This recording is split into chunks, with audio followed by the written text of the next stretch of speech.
The text came Thursday evening while I was reviewing Q1 financials in my home office. Claire, Easter brunch is family only this year. Michael's parents are flying in from Connecticut.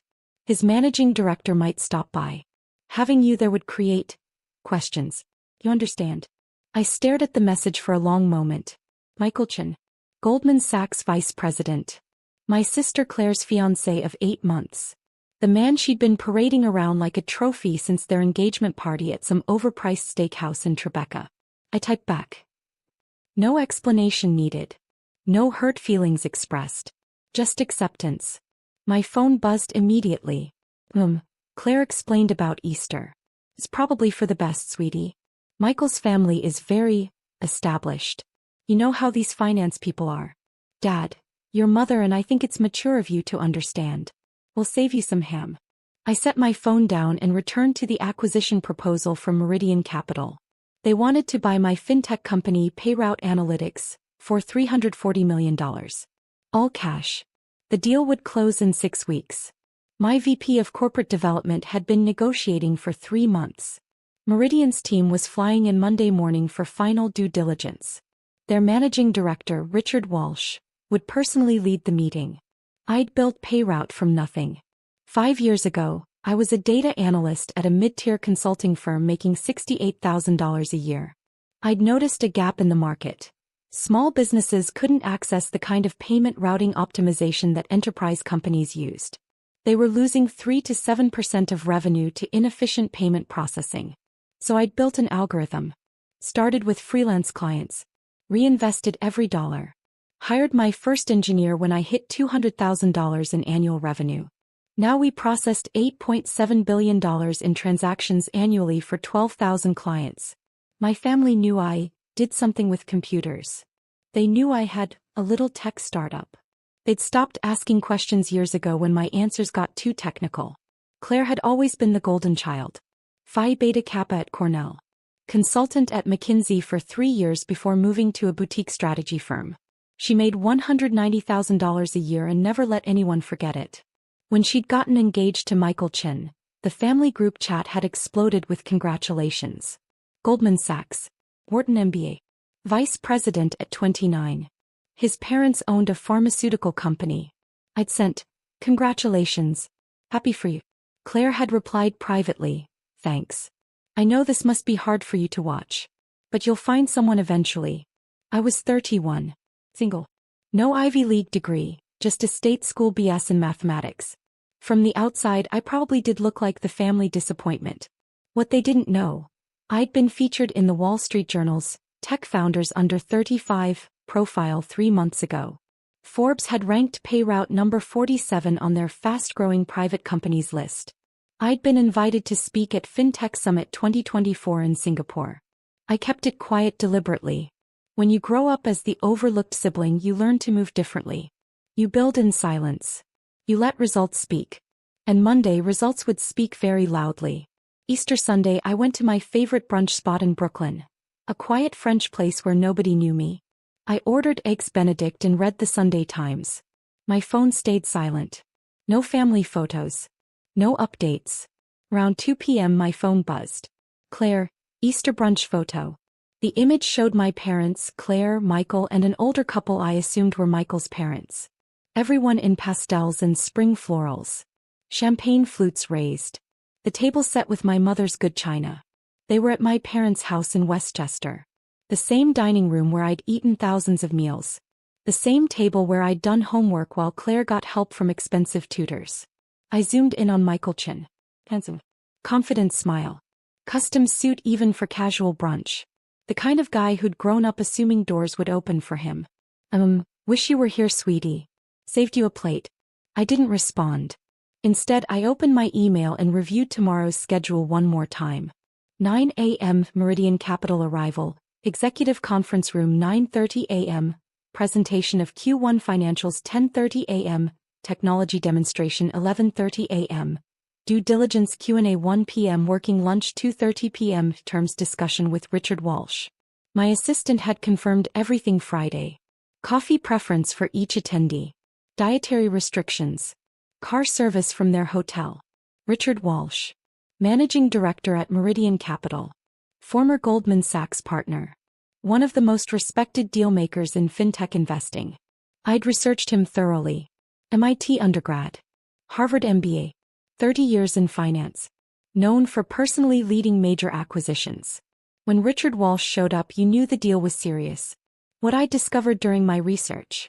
Richard Walsh had left Goldman Sachs 3 years ago to launch Meridian. Before he left, he'd been the head of Goldman's technology, media, and telecom investment banking division. Michael Chen reported to that division. Which meant Richard Walsh was probably Michael Chen's skip-level boss before the transition. Possibly had hired him. Definitely knew him.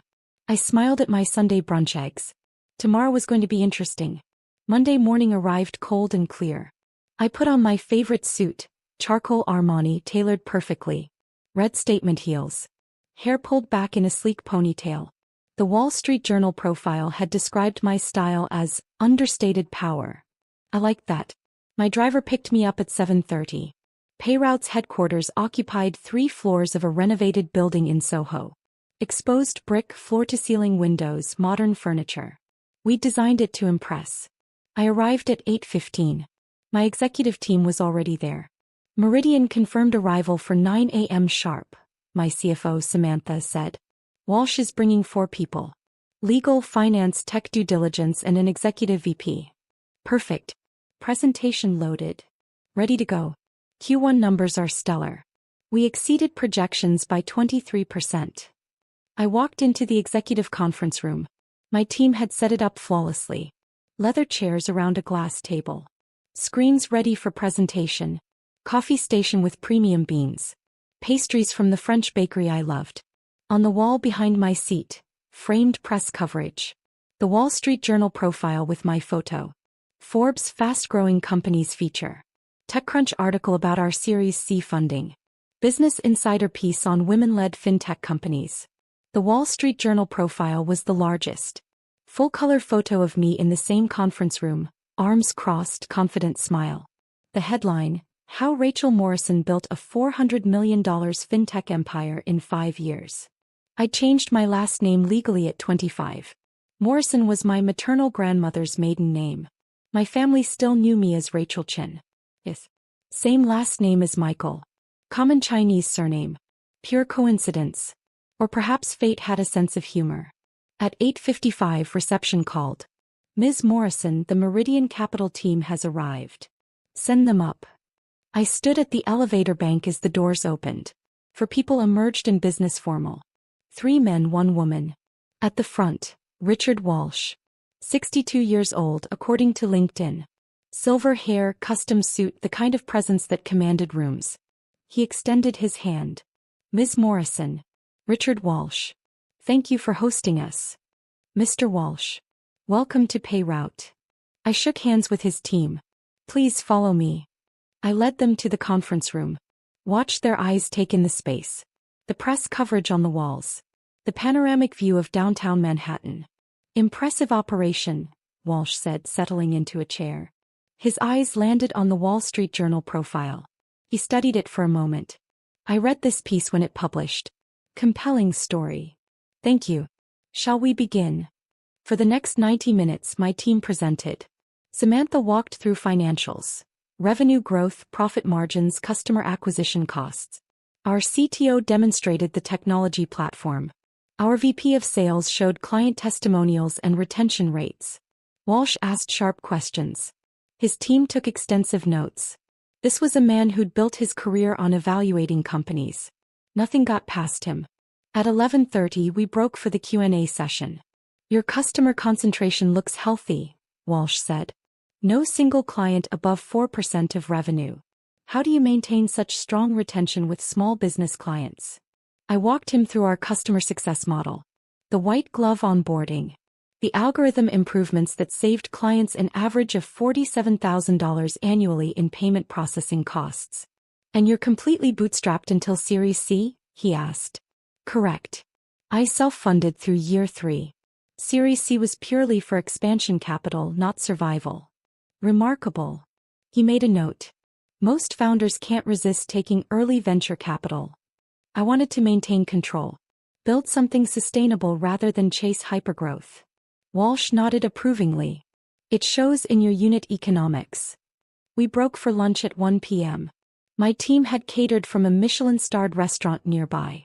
The conversation shifted to industry trends, regulatory changes, competitive landscape. Walsh was impressive. Encyclopedic knowledge. Strategic thinker. The kind of person who saw 3 moves ahead. You mentioned you left Goldman Sachs to start Meridian, I said. What drove that decision? I'd spent 30 years building wealth for other people, he said. I wanted to build something of my own. Deploy capital toward companies I believed in, with founders who reminded me why I fell in love with finance in the first place. Founders like me? I smiled. Exactly like you. Patient. Focused on fundamentals instead of hype. He paused. You remind me of myself at your age, actually, though you're significantly ahead of where I was. At 2:30, Walsh's team stepped out to make calls. He asked if we could speak privately. Of course. I closed the conference room door. He sat back studying me. Rachel Morrison. You've built something exceptional here. The numbers work. The technology is sound. Your team is excellent. Thank you. I want to put something on the table. We came here prepared to offer $340 million as discussed. But after today, I'm recommending to my partners that we go to $385 million. All cash. 45-day close. I kept my expression neutral. Inside my heart raced. $385 million. That's generous. You've earned it. There's one thing I'm curious about, though. He gestured to the Wall Street Journal profile. The article mentions you changed your name legally at 25. Any particular reason? This was the moment. I could deflect. Change the subject. Keep my family separate from my professional life. But something in his question felt like he already knew. Family reasons, I said simply. I wanted to build something independent of family expectations. Understandable. He pulled out his phone. Speaking of family, this might be an odd question, but do you have a sister named Claire? My pulse quickened. I do. Interesting. She's engaged to one of my former analysts at Goldman. Michael Chen. We had brunch yesterday, Easter gathering. His parents and Claire's family. The room seemed to tilt slightly. Small world, I said carefully. Very small. Walsh's expression was unreadable. Michael mentioned his fiancé had a sister who worked in tech, but wasn't able to join us. Said something about you being busy with your startup. The air hung heavy between us. Claire and I have different perspectives on what I do, I said. Evidently. Walsh leaned forward. Here's what confuses me. Michael spent 20 minutes at brunch explaining how his future in-laws are successful but traditional.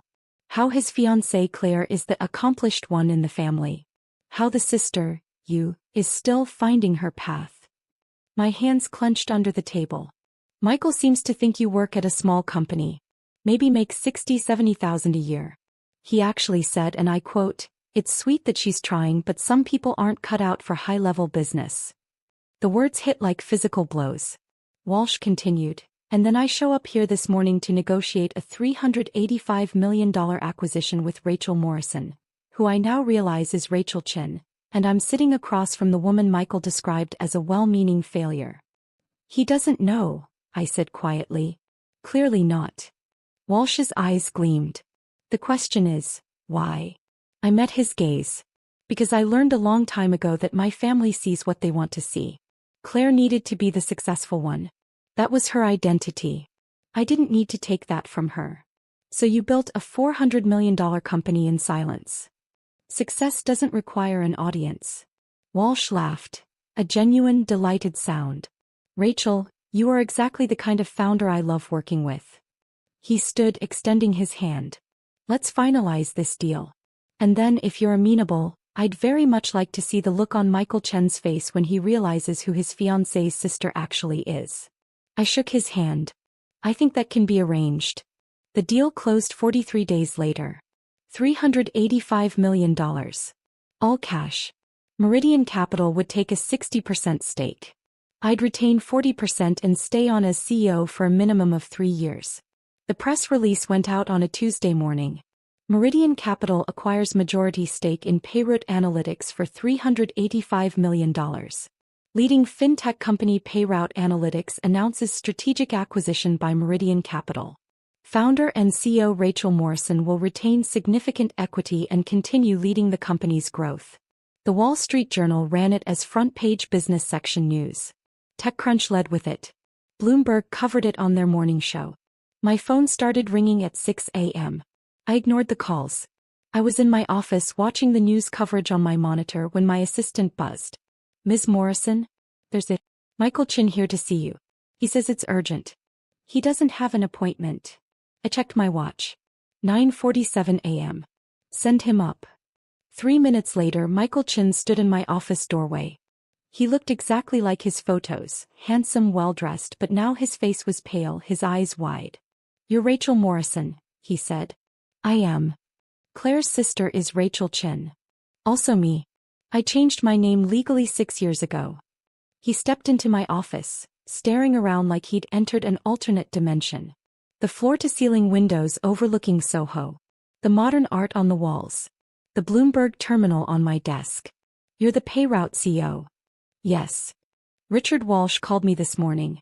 He asked if I knew that my fiancé's sister just closed a $385 million acquisition deal. He asked if I was aware that I'd described her as sweet but not cut out for high-level business at Easter brunch." I said nothing. Michael's voice rose. "You let me say those things. You let Claire tell you not to come to Easter because you'd be awkward around finance people. You let your entire family think you're some kind of struggling tech worker. I never lied about what I do. But you never corrected us. You never asked." I leaned back in my chair. "Michael, when's the last time anyone in my family asked me a single specific question about my work?" He opened his mouth. Closed it. "Claire knows I run a fintech company. She's never asked the name. Never asked about revenue or employees or funding. She knows I work with payment systems and decided that meant I was an entry-level analyst somewhere. Because you let her think that." "No. Because she needed to think that. Claire's identity is built on being the successful one. The accomplished daughter. The one who made it. If I had told her the truth, that I built something worth $400 million while she was climbing the corporate ladder, it would have shattered her self-image. So you protected her ego by hiding your success? I protected my peace by not making my success her crisis." Michael stared at me. "Richard Walsh thinks this is hilarious, by the way. He's telling everyone at Meridian about Michael Chen's fiancée whose awkward sister just became wealthier than everyone at the Easter table combined. Your concern seems to be about your professional reputation, not Claire's feelings." His face flushed. "Do you have any idea how this makes me look? I vouched for Claire's family being normal, middle-class, respectable. Now my managing director knows I didn't even know my future sister-in-law is a major player in the industry I work in. Again, you never asked. Claire's going to be devastated. Claire's going to be embarrassed that she didn't know," I corrected. "There's a difference." My phone buzzed. A text from Claire. "Claire, we need to talk. Now." "She knows," I said. "Mom called her. Apparently, a friend saw the Bloomberg coverage and sent it to your parents. Your dad thought it was a different Rachel Morrison until he saw your photo. And now Claire's upset. She's in complete meltdown. She's been calling me non-stop. She thinks you deliberately hid this to humiliate her. I hid it to avoid exactly this conversation. You should have told us." "Why?" I stood walking to my window. "So you could all treat me differently? So Claire could feel threatened? So my parents could suddenly be interested in my life after ignoring it for 30 years? I built this company because I'm good at what I do, not because I needed my family's validation. Family shares these things, Rachel." I turned to face him. "Michael, let me ask you something. When you started dating Claire, she told you all about me, right? What did she say?" He hesitated. "Let me guess. My sister works in tech, but she's not really successful. She's still finding herself. Sweet girl, but not driven like me." His silence was confirmation. "And you never thought to question that? Never thought it was strange that a 31-year-old woman in the New York tech scene might have accomplished more than Claire assumed? I trusted Claire's assessment." "Exactly. You trusted her need to be superior more than you trusted the possibility that I might be competent." I walked back to my desk. Michael, I don't blame you. You saw what you expected to see. But don't stand in my office and tell me I owed you disclosure when you never bothered to look. He stood there visibly wrestling with something. Richard wants me to bring Claire to dinner this Friday. You, him, his wife, me and Claire. He says it's important for family dynamics in the deal. That's not about family dynamics. Richard wants to watch Claire realize who I am. Will you come? I considered. Where? Le Bernardin. 7 p.m. Le Bernardin.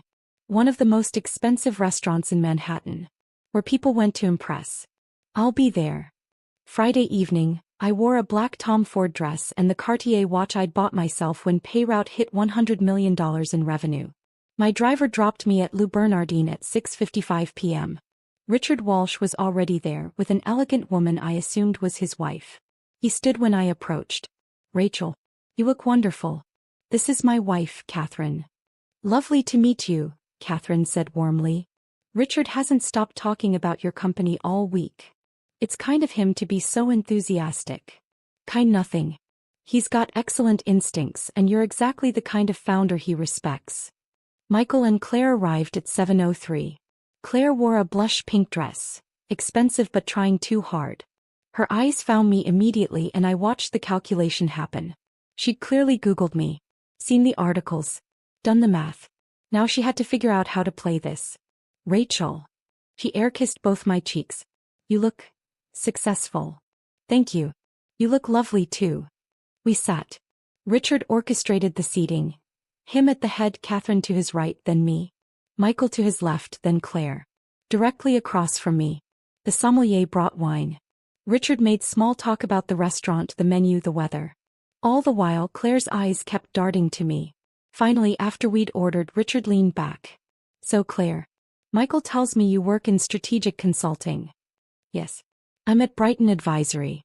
We work with Fortune 500 companies on operational efficiency. Impressive. What's your client portfolio like? Claire launched into her pitch. The companies she'd worked with. The problems she'd solved.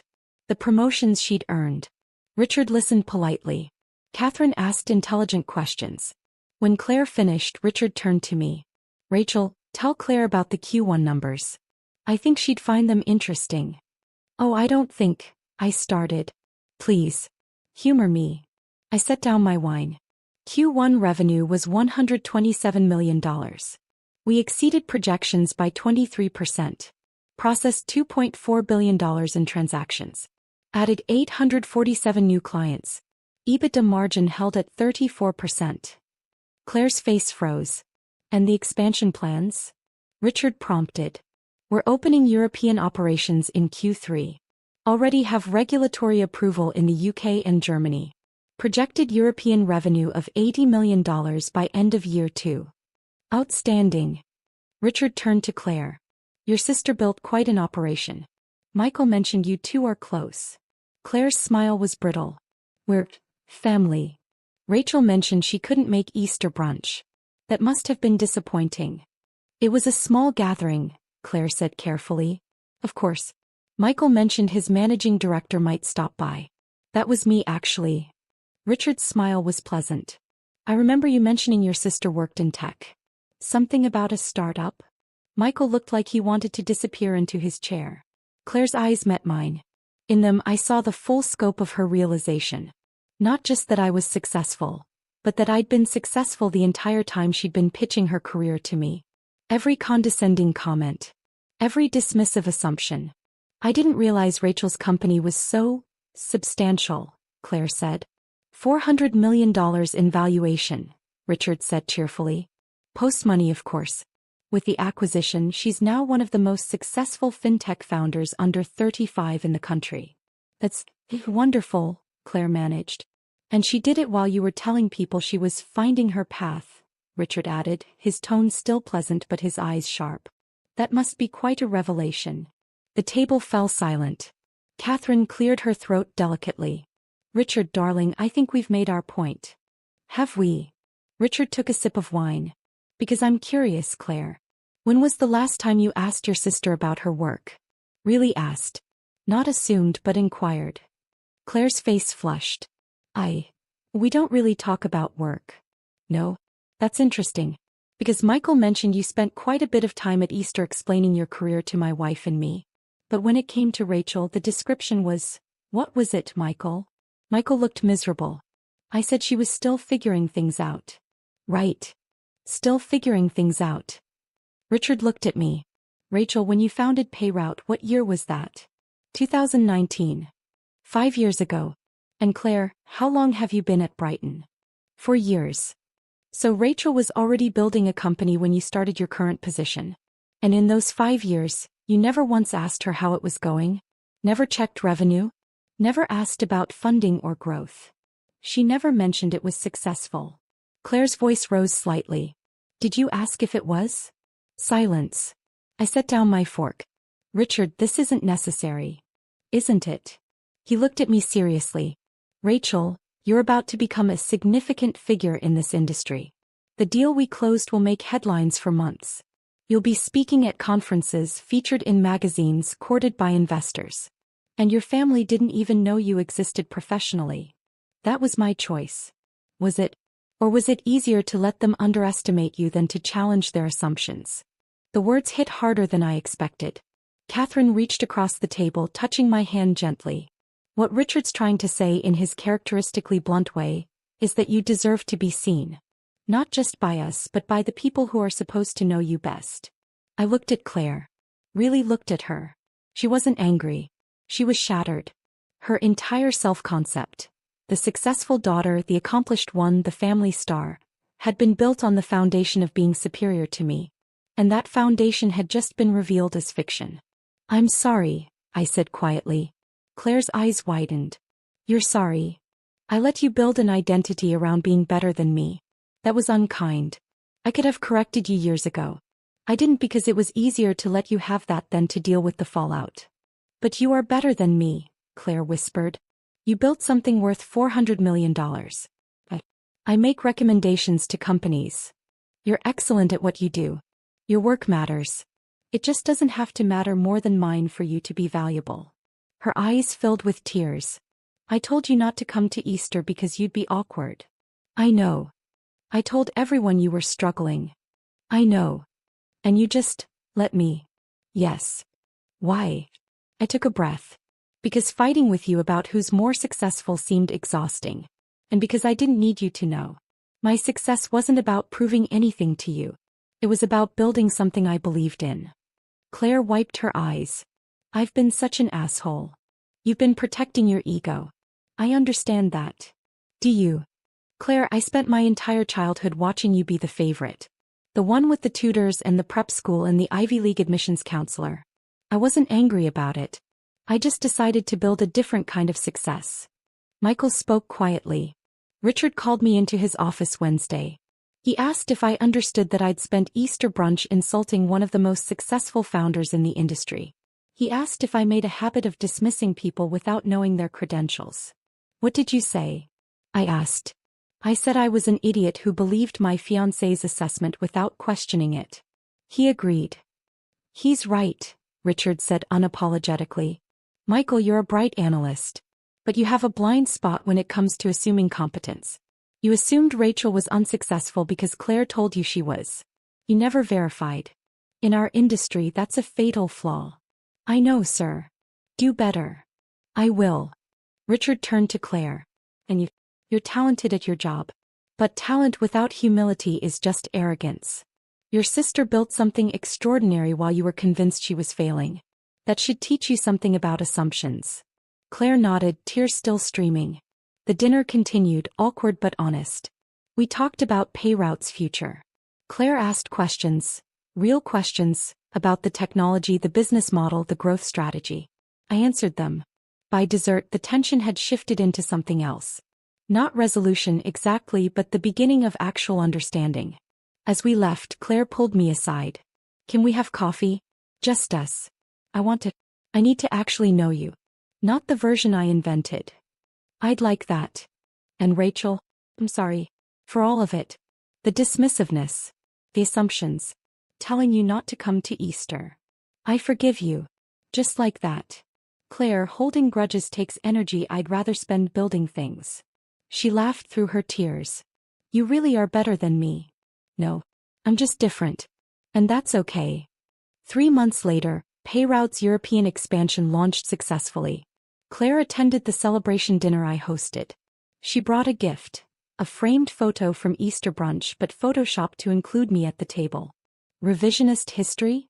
I asked, smiling. Corrected history, she said. This is how it should have been. Mom and Dad had called after the Bloomberg article. Dad cried. Mom asked 1,000 questions. They wanted to understand finally who I'd become while they weren't looking. I told them. Patiently. Honestly. Were we fixed? No. Families don't fix in 3 months. But we were honest. And that was a start. Michael sent me a client referral. A Goldman Sachs portfolio company that needed payment optimization. I gave them a friends and family discount. The relationship between us would always be slightly awkward, but it was functional. Richard Walsh became a mentor. He introduced me to contacts, advised on strategy, and never once let me forget that success was meant to be visible. Stop hiding, he told me over coffee one morning. You built something incredible. Let people see it. So I did. I accepted the speaking invitation at FinTech Summit 2025. I did the Fortune magazine cover story about women in tech. I let the Wall Street Journal profile my journey from overlooked daughter to industry leader. And when people asked why I'd kept quiet for so long, I told them the truth. I wasn't ready to be seen until I was sure of who I was. Success doesn't require an audience. But once you're certain of your foundation, there's power in letting people witness what you've built. Claire called me the night the Fortune cover released. You look incredible, she said. Thank you. I'm proud of you. I should have said that years ago. You're saying it now. That matters. Rachel. Yes. Next Easter. You're coming. No excuses. And I'm telling everyone exactly who you are. I smiled. I'd like that. Because ultimately that's what I'd learned. You can build success in silence. You can protect yourself by staying small in others' eyes. You can avoid conflict by accepting their limited vision of who you are. But there's a profound freedom in being fully seen. Not despite your success but because of it. My family thought Easter brunch was too sophisticated for me. They thought Goldman Sachs people were above my understanding. They thought I needed to be protected from my own inadequacy. They were wrong. And now they knew it. Not because I'd fought to prove them wrong, but because I'd built something so undeniable that the truth revealed itself. Richard Walsh had been right. Success doesn't require an audience. But it's so much sweeter when the people who underestimated you finally see who you've become. And the look on Michael Chen's face when he walked into my office that Tuesday morning? That was worth every quiet year of building in the shadows.